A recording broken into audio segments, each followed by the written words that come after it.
Muraho neza, wari uzi ko buri mwaka ku wa gatatu Ukuboza isi yose yifatanya kwizihiza umunsi mpuzamahanga wahariwe abafite ubumuga uzwi nka International Day of Persons with Disabilities.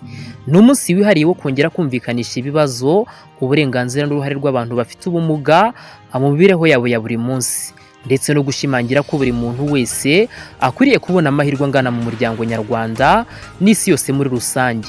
Mu mwaka wa 2025 umuryango w'abibumbye UN watangaje insanganyamatsiko igira iti Fostering Disability Inclusive Societies for Advancing Social Progress, bisobanuye ngo guteza imbere imibereho ishingiye ku bumwe no kubaka sosiyete ishyikirana kandi yita ku bafite ubumuga.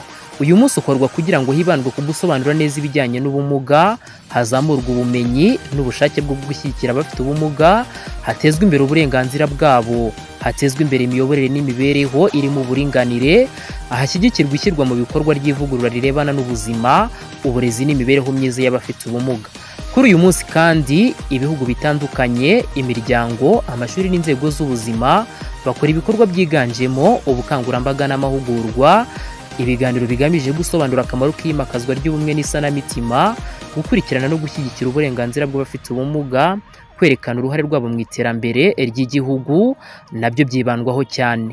Nka Rwanda Physiotherapy Student Association RPTSA tubarizwa muri UR, dushyigikiye kandi duhagaze ku ruhande rw'ibikorwa byose bigamije guteza imbere ubuzima, uburenganzira no kwinjiza abafite ubumuga mu buzima bwose bw'igihugu.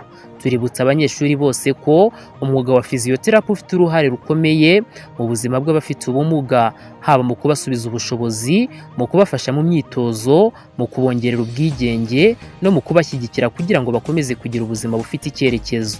Duharanire hamwe kubaka sosiyete itagira uwisiga inyuma, ishingiye ku bumuntu, ubumwe ndetse n'ubusabane.